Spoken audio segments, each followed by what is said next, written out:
Welcome to your daily tea. This is your energetic temperature check for the day. What's brewing beneath the surface, what's shifting in the collective, and what awareness might help you move through today just a little more consciously. Welcome in. I'm your host, Devin. Thank you in advance for liking, sharing, commenting, subscribing. Let's get straight into it. Temperature check. What's shifting? Let's look at a challenge. And how to move through it. All right. In the subconscious zone, we've got the Ace of Swords. So there is a new way of thinking, mental clarity that's coming in. The temperature check for today, look at our energy collectively. We've got the Nine of Swords. Interesting. So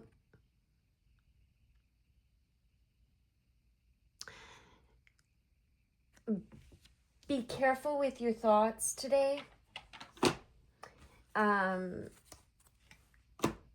Just be conscious and aware that you don't get too wrapped up in the negative or the worry, the lack, right? The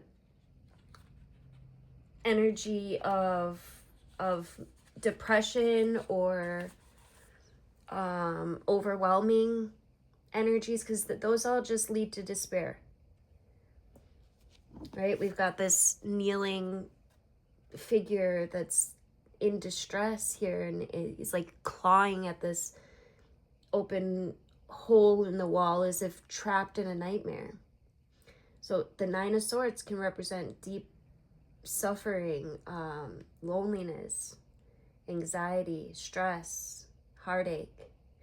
There's a sense of hopelessness, which can lead to sleepless nights and feeling sorry for yourself and being sick with worry. It speaks to the pain that's generated by a head full of fearful thoughts, right? It's the pains that we inflict on ourselves within our own internal dialogue and unchecked fears. And these thoughts can be utterly overwhelming at times. And when we allow our minds to continue the rumination, it contributes to greater psychological distress down the line.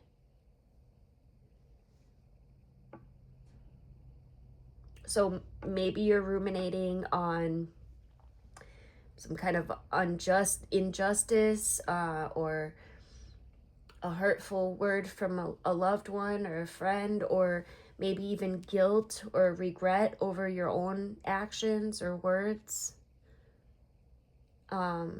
This is the card of excessive worry and obsessing over the situation, being overly critical of yourself and the sleepless nights that follow. The shift here, we've got the Three of Pentacles. Three of Pentacles is the Master Creator card. It also does speak to like working with others towards a mutual goal. We got these two nude female figures that are standing in this calm river, which would symbolize the creative power of nature and the flow of time. And these two share a common vision, right? And which is illustrated by the jar that they're both holding. And the moon herself is in the waxing phase, which we're in right now, which is an auspicious time for new beginnings and conceptualizing ideas. The figures are headless, except for their reflections. And there's these giant blue morpho butterflies that are resting on their back, indicating the work that they're engaged in is mind, body, soul, or body and soul, I should say, not necessarily of the mind. The head's gone. They're guided in this creation process by a much larger, perhaps even epic picture here.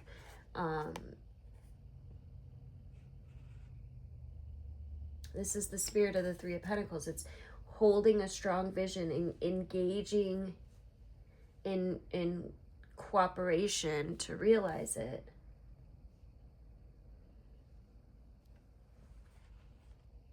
When we engage and work at this level, the level of the soul,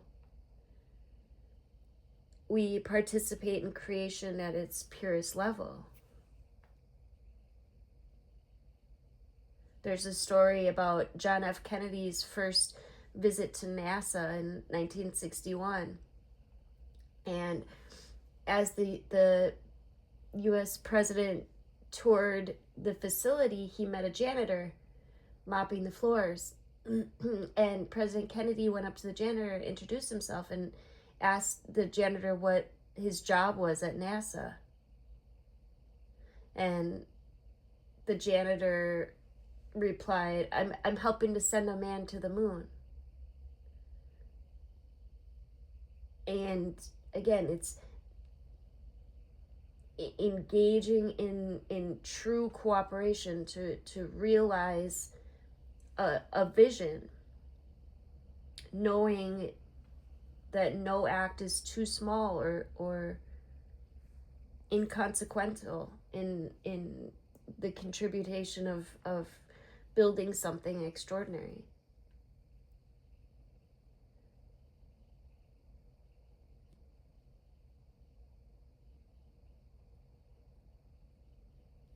When we hold on to strong vision and find purpose in it,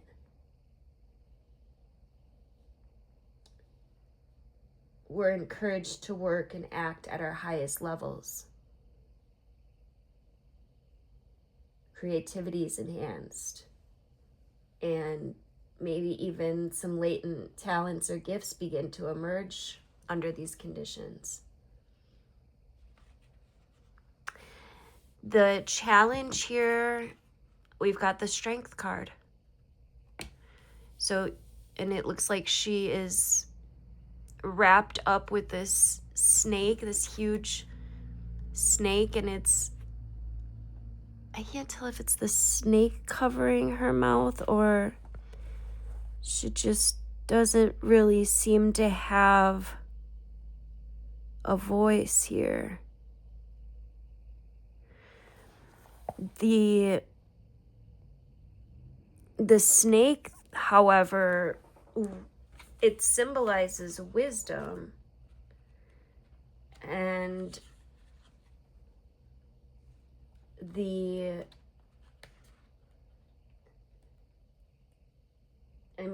but the wisdom can be light or dark. It can be depending on where you place your attention. So it's like her face and her entire throat has vanished into the sky, but her eyes focus forward and they look determined, right? Undaunted by whatever obstacle has put her in this condition. And she's wrapped in this huge, powerful snake, but it doesn't seem to be biting her or even really constricting her.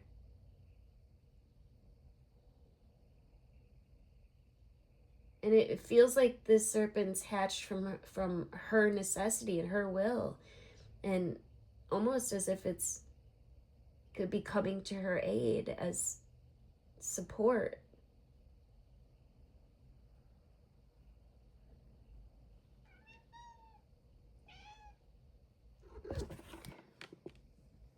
It looks like she's, hello, Crystal, adrift on the sea here, and looks like she's under an eclipsed moon.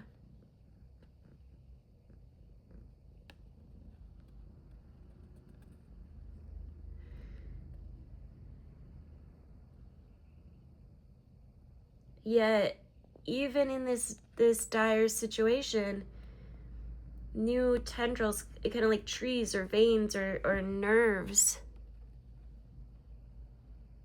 continue to branch out from her.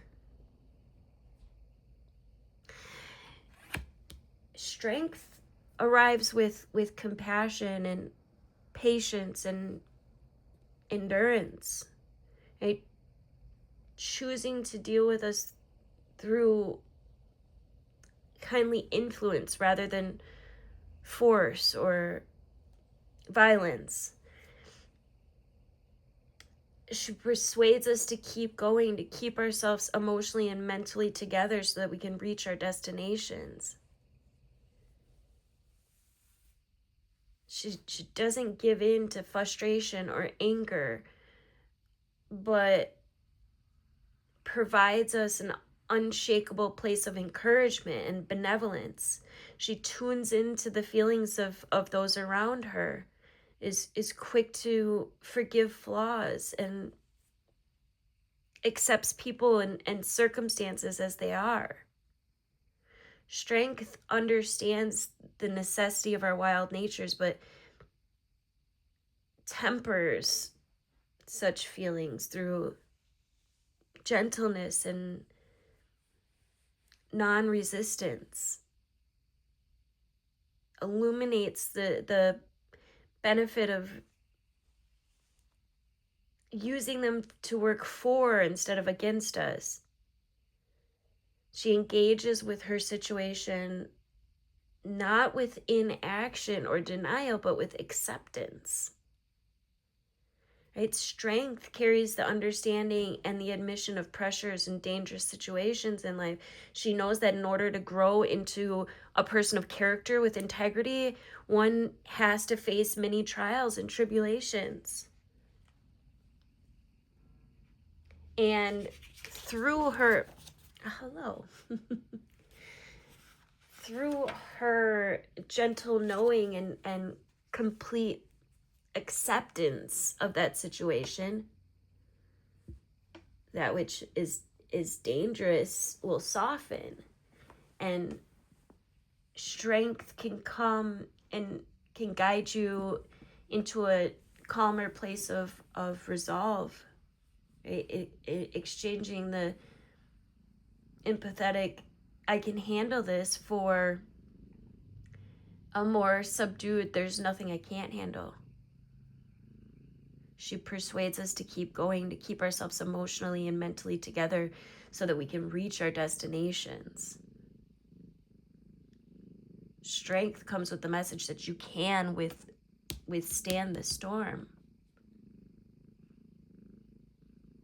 She asks you to lay down the bravado and the bluster and find a quieter space of determination.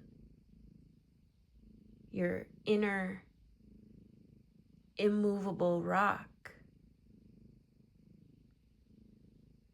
She may be calling for compassion for yourself and for the people you come into contact with.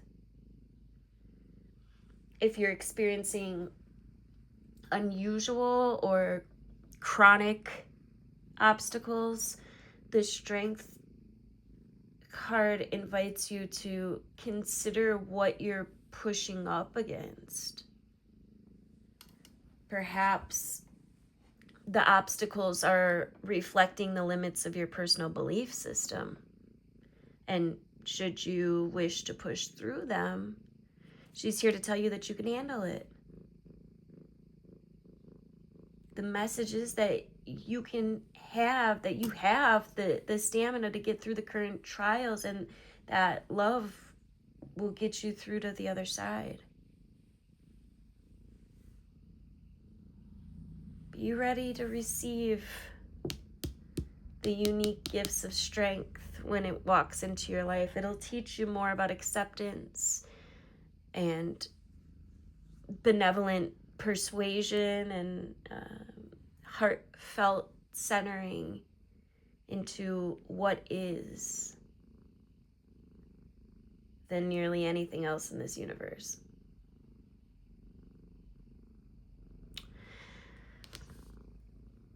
And the final card we have here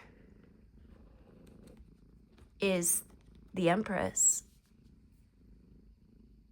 The key, or the advice, if you will. And she is draped in boundless skies, and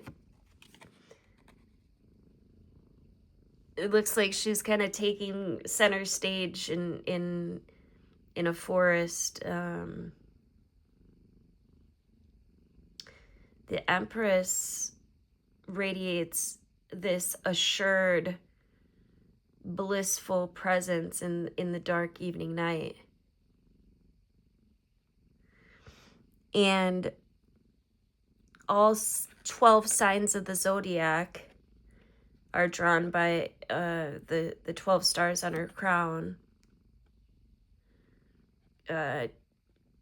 which speaks to her connection with both the celestial realm and the solar calendar year. She's got one foot squarely on the ground. She's rooted in this state of harmony and balance. And it just feels like her very presence is bridging the realms of sky and earth.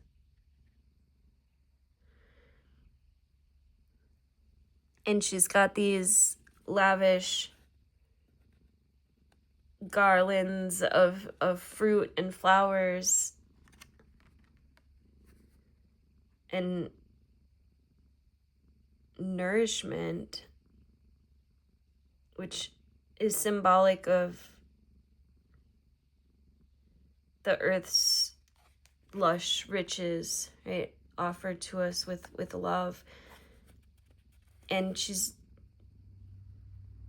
dipping one foot into this pool of water, which looks refreshing, right? She closes her eyes and looks like she's breathing in and allowing her senses their full range of expression. She's a woman completely embodied, fully alive. She's total in herself and engaging everything within and around her without hesitation, without barriers. The Empress is the benevolent Mother Earth. She's the nurturing caregiver,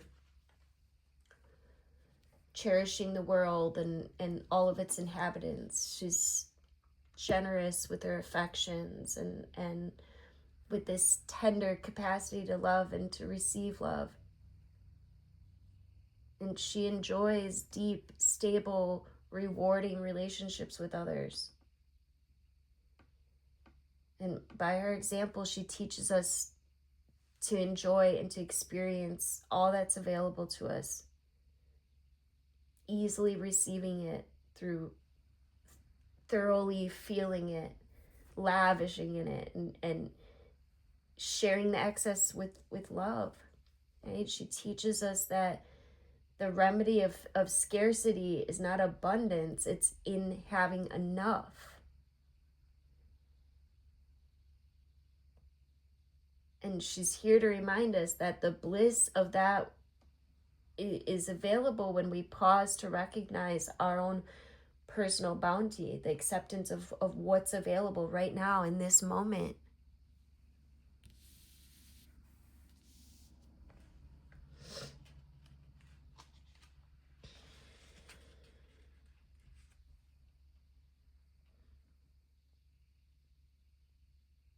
In order to receive this, we have to fully inhabit ourselves by following her example, opening our senses to the world, reconnecting with the earth, reconnecting with our body. She reminds us to count our blessings and to relish like she does in the ecstasy of knowing that you are enough. She urges us to share the excesses as she shares, freely nourishing everything in creation.